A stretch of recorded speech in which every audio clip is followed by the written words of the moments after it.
maa ngi doog a gis jabaru imam waaw Dar Wale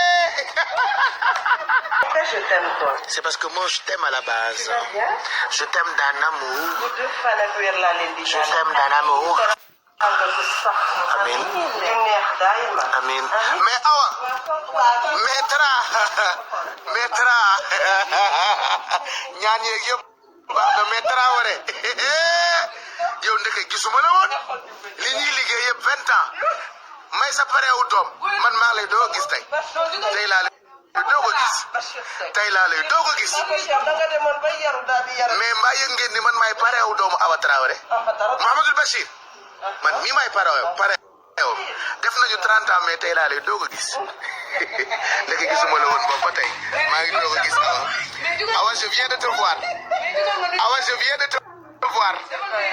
maa ngi doo ko gis jabaru imam waaw Dar Wale